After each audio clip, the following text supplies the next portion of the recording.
Hi అండి, welcome to S Cube TV. ప్రస్తుతం మనతో పాటు ఉన్నారు ఆంధ్రప్రదేశ్ రాష్ట్ర బీజేపీ పార్టీ ఉపాధ్యక్షులు మరియు నెహ్రూ వికేంద్ర సంఘ జాతీయ ఉపాధ్యక్షులు విష్ణువర్ధన్ రెడ్డి గారు. మరి ఆంధ్రప్రదేశ్ రాష్ట్రంలో త్వరలో ఎన్నికలు జరగనున్నాయి, అసెంబ్లీకి అలానే లోక్సభకి. మరి ఆంధ్రప్రదేశ్ రాష్ట్ర రాజకీయాల్లో బీజేపీ పాత్ర ఈసారి ఏ విధంగా ఉండబోతుంది, మరి విభజన చట్టంలోని హామీలకి సంబంధించినటువంటి ఏవైతే ఉన్నాయో అవన్నీ కూడా బీజేపీ పార్టీ ఎంతవరకు అమలు చేసింది, మరి ఆంధ్రప్రదేశ్ ప్రభుత్వం చెప్తున్నట్టుగా బీజేపీ పార్టీ అక్కడ ఏ విధంగా ఉంది, ఈసారి రాజకీయ పరిస్థితులు ఏ విధంగా ఉండబోతున్నాయి, ఇరు పార్టీలు కూడా ఒకరి మీద ఒకరు విమర్శలు అనేవి ఆరోపణలు అనేవి తీవ్రతరం దాల్చుతూ ఉన్నాయి ఈ మధ్యకాలంలో చూసుకున్నట్లయితే. మరి ఇటువంటి విషయాలన్నింటినీ కూడా విష్ణువర్ధన్ రెడ్డి గారిని అడిగి తెలుసుకుందాం. నమస్తే సార్. నమస్తే అండి. సార్, మరి చూసుకున్నట్లయితే ప్రధానంగా ఈ మధ్యకాలంలో ప్రత్యర్థి పార్టీల మీద చేస్తున్నటువంటి విమర్శలు అయితే తీవ్ర స్థాయిలోకి వెళ్ళిపోతున్నాయి, మాట్లాడే పదజాలం. కానీ ఇప్పుడు చూసుకున్నట్లయితే నారా లోకేష్ గారు ఈ మధ్య నిన్న స్పందిస్తూ బీజేపీ ఎమ్మెల్సీ ఎవరైతే ఉన్నారో సోము వీర్రాజు గారు రాష్ట్ర ముఖ్యమంత్రిని పట్టుకుని ఒక అబ్యూజ్డ్ వర్డ్ వాడారు ప్రధాని మోడీ గారి సమక్షంలో. కానీ మరి ప్రధాని మోడీ గారు కూడా దాన్ని చూసి నవ్వుకున్నారు. ఇది ప్రజాస్వామ్యానికి పరిరక్షణకి తూట్లు పడవ లాంటిదని అంటూ ఉన్నారు. మరి ఇలాంటివి చేయడం అనేది నిజంగా అది ప్రజాస్వామ్యానికి తూట్లు పడవ లాంటిదా కాదా, నిజమా కదా చెప్పండి సార్ మీరు. ఈ రాజకీయాల్లో ప్రధానమంత్రిని కానీ లేదా ముఖ్యమంత్రిని కానీ లేదా చర్చలో మిమ్మల్ని నన్ను కానీ పదజాలం అనేటువంటిది ఎవరైనా సరే సంస్కారంగా ఉండాల్సిందే, వ్యక్తిగత గౌరవం ఇచ్చుకునే విధంగా ఉండాలి. దురదృష్టం ఏంటంటే పొలిటికల్ బ్రోకర్స్ అనేటువంటి పదాలు మాట్లాడేటువంటి ఆ పదాలకు అర్థం తెలియనటువంటి లోకేష్ బాబు గారు కూడా ఈరోజు నీతులు చెప్తున్నాడు. ఒకవేళ అదే కరెక్ట్ అయితే మేము ముఖ్యమంత్రి గారిని ఆ రకంగా మాట్లాడడాన్ని మేము ఎవరు సమర్థించరు, మా పార్టీ ఎవరు మాట్లాడరు. మరి ఆయన ఏ కంటెస్ట్ని తీసుకొని సోము వీర్రాజు గారు ముందు మాట్లాడింది తర్వాత మాట్లాడిన దాన్ని రెండింటిని బేరీ చేసుకుని మాట్లాడితే అప్పుడు మనం అంచనాకు రావచ్చు వీర్రాజు గారు మాట్లాడింది తప్ప రైట్ అనేటువంటిది. అదే సందర్భంలో ప్రధానమంత్రి గారు ముందర మాట్లాడాడు నవ్వారు అని మాట్లాడుతున్నాడు.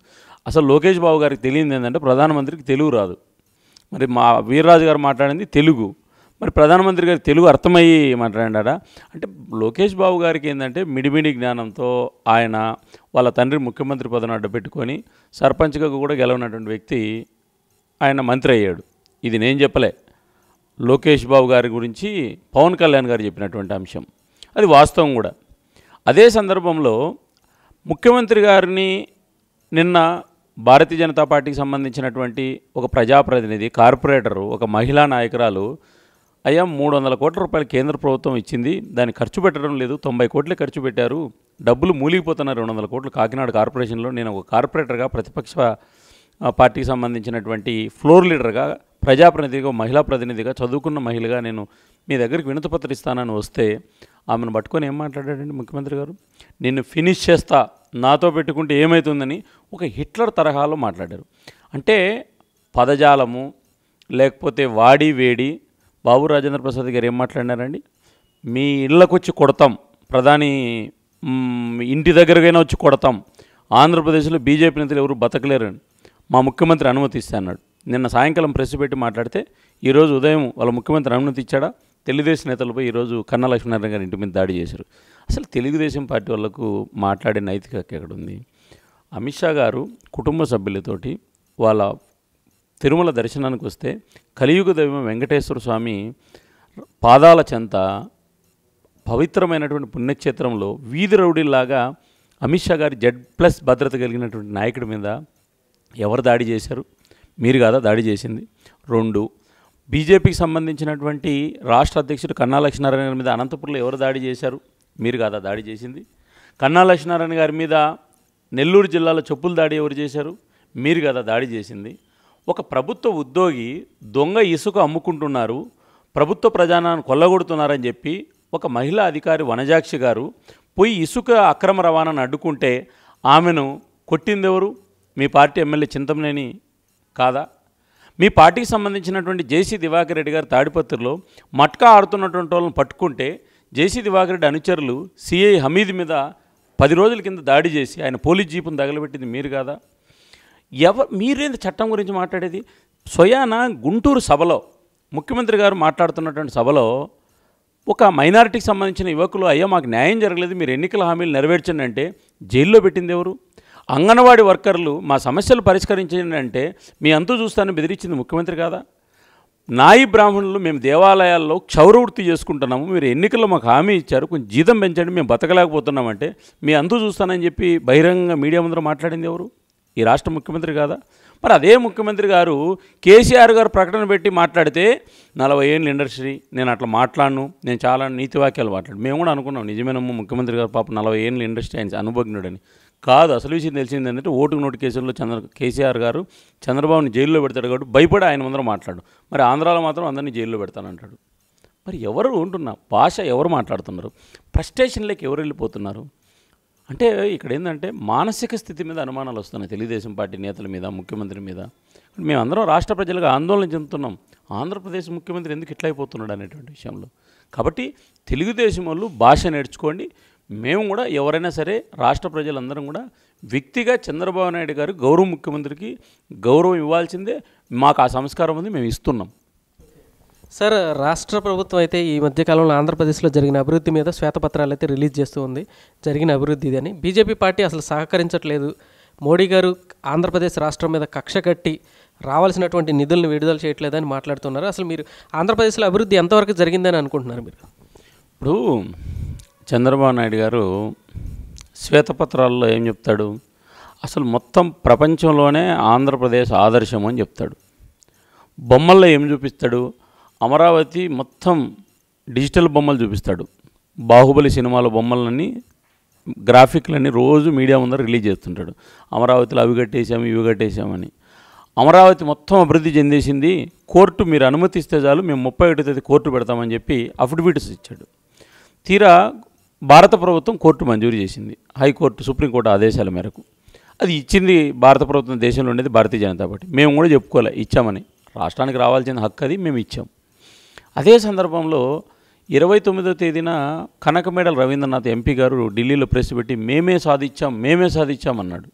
చంద్రబాబు నాయుడు గారు పొద్దున్నే ప్రెస్ కాన్ఫరెన్స్ పెట్టి హైకోర్టు మనం అందరం సమిష్టిగా సాధించాం, స్వాగతిస్తానని అన్నాడు. తీరా హైకోర్టు సంబంధించిన జడ్జిలందరూ పోయి అయ్యా ఎక్కడ పెట్టాల కోర్టు, ఒకరోజు 24 గంటల టైం ఉందంటే పరువు పోగొట్టుకొని అక్కడ కట్టలేక ఆ బిల్డింగు కట్టినామని తప్పుడు రిపోర్ట్లు ఇచ్చి ఆ డబ్బులన్నీ అవినీతికి పాల్పడి ఈరోజు ఏం చెప్తున్నారు అంటే వెంటనే మీరు వెళ్ళిపోమంటారా?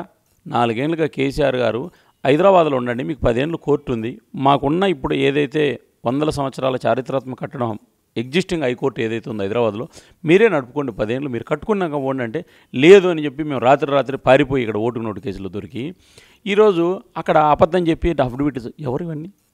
అంటే టీవీల ముందర పేపర్ల ముందర బీజేపీని తిట్టేదానికైతే రాష్ట్రం అన్యాయం అయిపోయింది, నష్టపోయింది, రాష్ట్రంలో ఏమీ అభివృద్ధి జరగలేదనేటువంటిది ఆయనే చెప్తాడు. పేపర్లలోకి వచ్చేలకు మా గ్రాఫు బొమ్మలు భారతదేశానికి మేము ఆదర్శం అని చెప్పి చెప్తాడు. ఏది నమ్మల్లా అంటున్నా. ఇప్పుడు నేను మిమ్మల్ని అడుగుతున్నా, చంద్రబాబు నాయుడు గారు పేపర్లో చూపించి ఘనంగా అభివృద్ధి చేశామంటున్నాడు. మరి అప్పుల్లో ఉన్న రాష్ట్రం, కొత్త రాష్ట్రం, డబ్బులు లేవని ఆయనే చెప్తున్నాడు. కేంద్రం ఇవ్వాలన్నాడు. కేంద్రం ఆదుకోకుండా రాష్ట్రం ఎట్లా అభివృద్ధి చెందింది నీ పేపర్ల ప్రకారము? మరి ఏదైనా మళ్ళీ అంటున్నా. నేను అడుగుతున్నా చంద్రబాబు నాయుడు గారు, నీ ప్రశ్న అడగండి. చంద్రబాబు నాయుడు గారు మీరు బీజేపీని తిట్టే సందర్భంలో సభల్లో రాష్ట్రం ఏమీ అభివృద్ధి చెందలేదని చెప్పేదాన్ని నమ్మల్లా? మీరు పేపర్లో చూపిస్తున్నటువంటి గ్రాఫ్లు లేకపోతే అభివృద్ధిని నమ్మల్లా? ఏది నమ్మల్లా అని అడుగుతున్నా. అంటే ఎవరిని మోసం చేస్తావు, ఎవరిని ఎన్ని రోజులు అబద్ధం చెప్తావు? కాబట్టి అత్యంత క్రెడిబిలిటీ లేనటువంటి, అత్యంత అబద్ధాలు చెప్పేటువంటి, అత్యంత ఒక రోజుకో పూట, గంటకో పూట, మాటకో ఒక స్టాండర్డ్ లేనటువంటి ముఖ్యమంత్రి గారు ఆంధ్రప్రదేశ్లో ఉన్నారు. ఏం చేయాలా? మరి అభివృద్ధి జరగలేకపోతే మరి ఈ పేపర్లో అభివృద్ధి జరిగిందని ఎట్లా చూపిస్తున్నాం? సార్, చూసుకున్నట్లయితే మరి విభజన చట్టంలో ఏవైతే ఉన్నాయో ప్రత్యేక హోదా అయితే సాంకేతికంగా సాధ్యం కాదని మీరు చెప్పారు. విభజన చట్టంలో ఉన్నటువంటి అంశాలు ఏవైతే ఉన్నాయో ఇప్పుడు కడప స్టీల్ ఫ్యాక్టరీ కానీ, దుగరాజపట్నం పోర్ట్ కానీ, లేదంటే విశాఖ రైల్వే జోన్ కానీ, ఇటువంటి అంశాలన్నింటినీ మీరు ఇప్పటి వరకు ఎందుకని అమలుపరచలేదండి? ఇప్పుడు కడప స్టీల్ ప్లాంటే ఉంది, కేంద్రం సహకరించట్లేదని చెప్పేసి రాష్ట్ర ప్రభుత్వం ఏదైతే ఉందో టీడీపీ ప్రభుత్వం వాళ్ళే శంకుస్థాపన చేసుకోవడం అయితే జరిగింది. ఇప్పుడు 2017లో మీరే మెకాన్ సంస్థ ద్వారా చేపట్టినటువంటి సర్వేల్లో పోర్టుకు అనుకూలంగా ఉన్నారన్నటువంటి రిపోర్ట్ అయితే ఇచ్చారు. మరి మీరు ఎందుకని దానికి సానుకూలంగా కేంద్రం ఎందుకు స్పందించలేదు? వైజాగ్ రైల్వే జోన్ విషయంలో కానీ, దుగరాజపట్నం పోర్టు విషయంలో కానీ, కడప స్టీల్ ప్లాంట్ విషయంలో కానీ ఎందుకని స్పందించలేదు మీరు? Bharatiya Janata party 2014లో BJP, Telugu Desam, NDA కూటమి ఈ దేశంలో అధికారంలోకి వచ్చింది. మాకు 282 సీట్లు మేము అధికారంలో ఉన్నా కానీ భారతీయ జనతా పార్టీ మిగతా మిత్రపక్షాలకు కూడా గౌరవం ఇచ్చి మేము మా దాంట్లో వాళ్ళు ఉన్నారు. ఆంధ్రప్రదేశ్ సంబంధించిన 2 మంత్రులు మా క్యాబినెట్లో ఉన్నారు. ఒకరు సుజనా చౌదరి గారు, ఇంకోరు కేంద్ర విమానయాన శాఖ మంత్రిగా పనిచేసినటువంటి అశోక్ గజపతిరాజు గారు. నేను అడుగుతున్నా, మీ మంత్రులు కూడా క్యాబినెట్లో ఉన్నారు కదా, 4 సంవత్సరాలుగా రైల్వే జోన్కు సంబంధించిన విషయంలో ఈరోజు మమ్మల్ని అడుగుతున్నటువంటి వాళ్ళు, మీ క్యాబినెట్ మంత్రులు ఏం పని చేస్తున్నారు? ఏ గుడ్డి గుర్రానికి పనులు దొమ్ముతున్నారు? మీకు బాధ్యత లేదా? ఈరోజు బయటకు వచ్చేసారు కాబట్టి బీజేపీలో నుంచి ఇంకా 6 నెలలు ఎలక్షన్లు వస్తున్నాయి కాబట్టి రోజు మీరేదో మీ కొన్ని పేపర్లు కొన్ని టీవీలు ఉన్నాయి కాబట్టి భజన పత్రికలు భజన టీవీలు మమ్మల్ని తిడుతున్నారు. బాగానే ఉంది. నేను అడుగుతున్నా, నీ వైఫల్యం కదా 4 సంవత్సరాలు మాతో కలిసి ఉండి కేంద్రంలో క్యాబినెట్లో ఉన్నట్టు ఎందుకు రైల్వే జోన్కి సంబంధించిన మీ మంత్రులు బయటికి రాలేదు? ఎందుకు మీరు కడప ఉక్కు పరిశ్రమకు సంబంధించిన విషయంలో 10 మీటింగులు కేంద్ర ప్రభుత్వం జరిపి అయ్యా నీళ్ళు ఎట్లా ఇస్తారు చెప్పండి, భూమి ఇవ్వండి 4,000 ఎకరాలు, మినరల్స్ మీ చేతుల్లో లేవు మా చేతుల్లోనే ఉన్నాయి, అవి మేము కావాలంటే మేము ఇస్తాము, మీరు ఏదో రకంగా ముందుకు రండి అంటే ఆంధ్రప్రదేశ్కి సంబంధించినటువంటి అధికారులు కానీ ప్రభుత్వం కానీ ఎందుకు సహకరించలేదు? ఉద్దేశం ఏంటంటే కడపలో జగన్మోహన్ రెడ్డి గారు 9 ఎమ్మెల్యేలు గెలిచాడు 10కి. 2 పార్లమెంట్లు తెలుగుదేశం ఓడిపోయింది. అనేక మున్సిపాలిటీలు కార్పొరేషన్ అన్నీ తెలుగుదేశం పార్టీ ఓడిపోయింది. అందుకే చంద్రబాబు నాయుడు గారు ఆ మధ్య నంద్యాల మీటింగ్లో కూడా చెప్పాడు, కడపకి నేను ఎందుకు చేయాలా, మాకు ఓట్లు వేయలేదు కదా మీరు, నేను ఓట్లు వేసింటేనే మీకు నేను సాయం చేస్తాను అని ఆ కక్ష కట్టి రాయలసీమ మీద కడప మీద జగన్మోహన్ రెడ్డి ఉన్నాడు కాబట్టి పాప మా ప్రజలకు ఏమీ చేయకూడదని కేంద్రానికి నివేదిక లేకుండా అడ్డుకున్నాడు. 10 మీటింగులు జరిగినాయి. ఇప్పుడు ఎందుకు హడావిడిగా ప్రారంభం చేశాడు? 18,000 కోట్లు, 4,000 ఎకరాల భూమి కావాలా కడపలో ఉక్కు పరిశ్రమ పెట్టాలంటే, మినరల్స్ కావాలా. ఇప్పుడు ఆంధ్రప్రదేశ్ ప్రభుత్వము 18,000 కోట్ల పరిశ్రమకు 2 కోట్లు మూలధనంతో 2 కోట్లు అక్కడ ఫ్యాక్టరీ ఇనాగరేషన్ చేశారు. ఫ్యాక్టరీ ఇనాగరేషన్ కాదు, శంకుస్థాపన చేశారు. అది కూడా ఏంది, ఓ పెద్ద డ్రామా. వాళ్ళ ఎంపీతో నిరాహార దీక్ష చేపించి బీజేపీని తిట్టి వాళ్ళు నిరాహార దీక్షకు 5 కోట్లు ఖర్చు పెట్టారు. నిన్న చంద్రబాబు నాయుడు గారు ప్రారంభోత్సవానికి 3 కోట్లు ఖర్చు పెట్టారు. ఇంకా హెలికాప్టర్లు విమానాలు వాళ్ళు నిన్న చేసిన హడావిడికి ఓ 2 కోట్లు ఖర్చు పెట్టారు. ఈ మొత్తం 10 కోట్లు అయింది. అంటే ఏంది, ప్రచారానికి. దానికి 18,000 కోట్ల ఫ్యాక్టరీకి వాళ్ళు ఇచ్చింది ఎంత తెలుసా? 2 కోట్లు. 2 కోట్లతో 18,000 కోట్ల పరిశ్రమ పెట్టడానికి వీలవుతుందా? ఏం చెప్తున్నారు? చైనాకు సంబంధించినటువంటి ఒక పరిశ్రమతో వీళ్ళు 100 కోట్లకు అమ్ముడుపోయి వాళ్ళు ఇచ్చే చిల్లర కమిషన్ కక్కుర్తిపడి వాళ్ళతో ఫ్యాక్టరీ పెట్టించాలని కేంద్రానికి సహకరించుకోకుండా ఉక్కు పరిశ్రమను అడ్డుకున్నది ఆంధ్రప్రదేశ్ ప్రభుత్వము. ముఖ్యమంత్రి చంద్రబాబు నాయుడు గారు, ఆయన తాబేదారుడు, ఆయన పార్టీ ఎంపీ, ఆయన అనుంగా ఆర్థిక సలహాదారుడు సీఎం రమేష్ గారు. ద్రోహి ఎవరు? ఉక్కు పరిశ్రమ రాలేదంటే మాది కాదు. రైల్వే జోన్ అడ్డుకుంది ఎవరు? విశాఖపట్నంలో రైల్వే జోన్ మేము ఇస్తామంటే విశాఖపట్నంలో ఇవ్వకూడదు, విజయవాడలో పెట్టాలని చెప్పి వీళ్ళు 100 కోట్ల ఎకరాల భూములు కొట్టేశారు కాబట్టి అమరావతిలో అక్కడ రైల్వే జోన్ వస్తే బాగుంటుందని చెప్పి అడ్డుకుంది తెలుగుదేశం పార్టీ. ఈ వాస్తవాలు కాదా? మీ జాతకాలు బయట పెడతాం. మీరు ఏ తప్పులు చేశారో మీరు ఏమన్నారు. ఆంధ్రప్రదేశ్లో అభివృద్ధి జరగలేదా?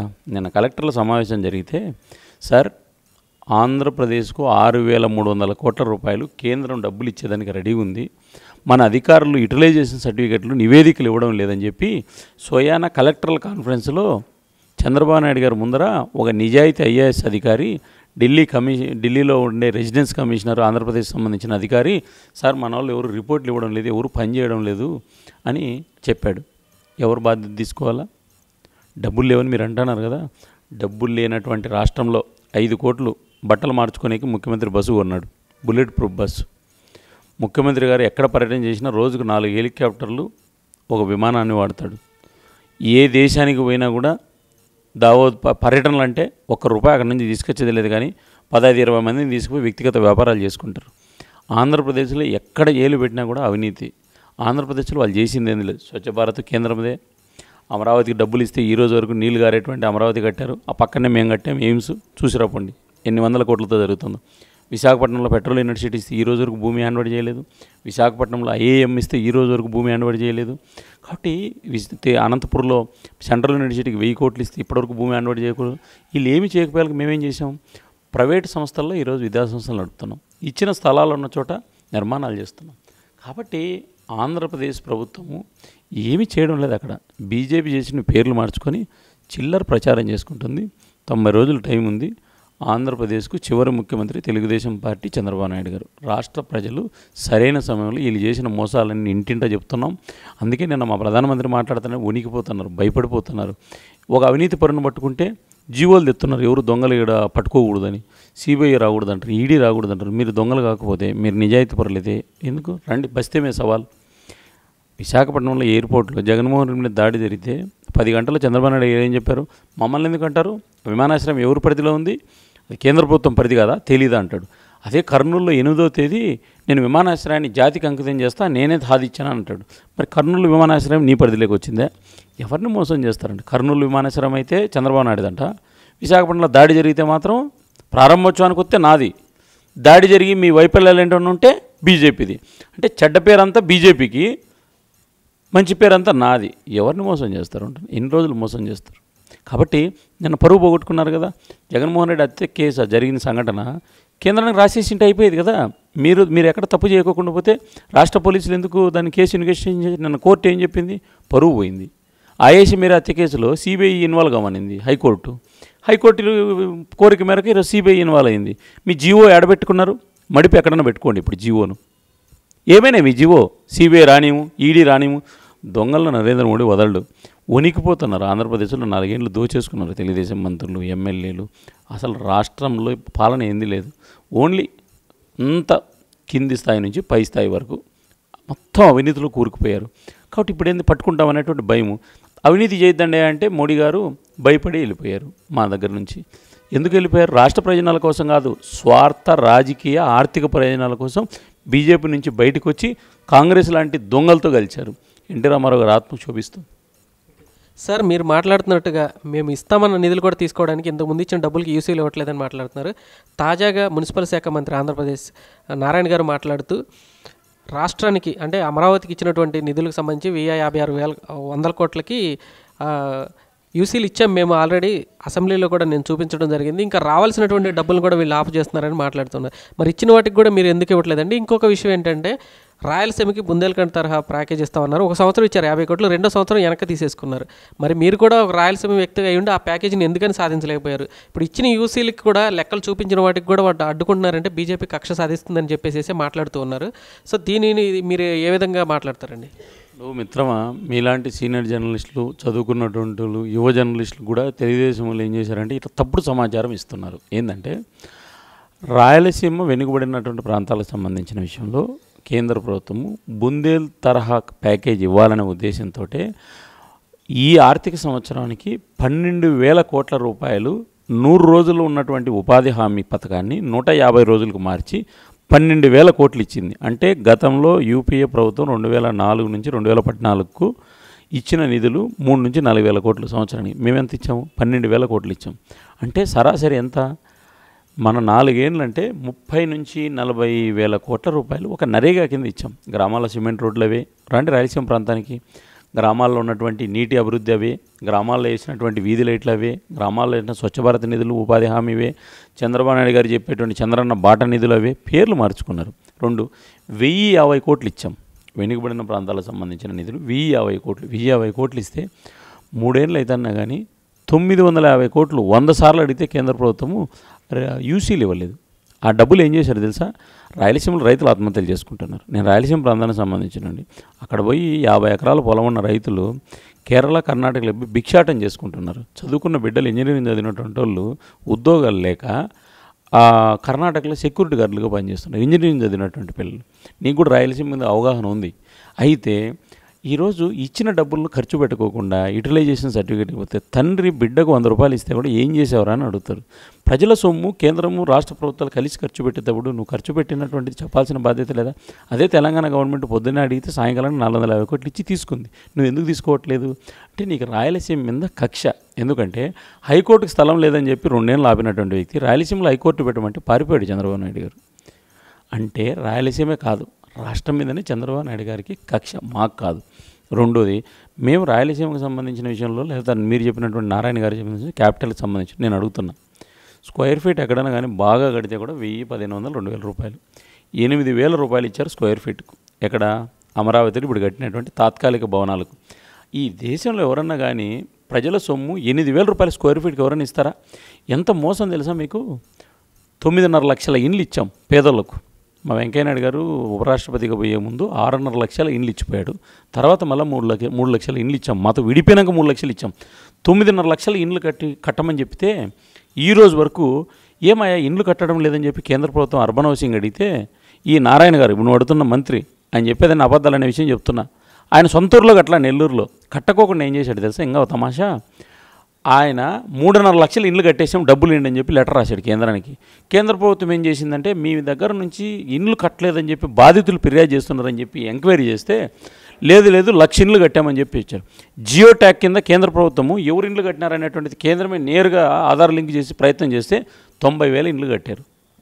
అంటే 9.5 లక్షల ఇండ్లు ఇస్తే రాష్ట్రానికి పేదల కోసము దాన్ని కూడా ఏం చేశారు? తెలంగాణలో డబుల్ బెడ్రూమ్ ఇండ్లు 1,000 రూపాయలు కడుతుంటే స్క్వేర్ ఫీటు 2,200 రూపాయలకు కాంట్రాక్టర్లకు ఇచ్చేసి పేదల నుంచి 18 ఏళ్ళు వాళ్ళు ప్రతి నెల 2,000 కట్టాల. వాళ్ళకి ఇచ్చేసి కదా డబ్బులు 3 లక్షల రూపాయలు కేంద్రం ఇచ్చిన డబ్బులు ఇవ్వకోకుండా కాంట్రాక్టర్లతోటి 30,000 కోట్ల అవినీతి చేశారు. ఒక్క అర్బన్ హౌసింగ్లో 9 లక్షల ఇండ్లు ఏలో కట్టలే, టెండర్లు పిలిచేసి మొబిలైజేషన్ అడ్వాన్సులు తీసుకున్నారు. కాబట్టి నారాయణ లాంటి మాట్లాడేటువంటి వ్యక్తులకు ఏదో వ్యాపారాలు చేసుకుంటూ విద్యాసంస్థలు పెట్టుకొని విద్యార్థుల రక్తాన్ని చిరంజీవులతో లాగేసినటువంటి నారాయణ గారికి రాష్ట్ర పాలన ఏమర్థమవుతుంది? ఆయన అవగాహన రాహిత్యానికి నవ్వుకోవడము బాధపడడం తప్ప రాష్ట్ర ప్రజల కర్మ తప్ప రాజకీయాలకు సంబంధం లేని వ్యక్తులు ఇట్లా వాళ్ళందరినీ డబ్బులు ఉన్నాయని చెప్పి ఎలక్షన్లు ఖర్చు పెట్టారని మంత్రి పదవులు ఇచ్చారు తప్ప ఇంక ఏంది లేదు. రాష్ట్రం ఆదుకోవాల్సింది బీజేపీ ఒకటే.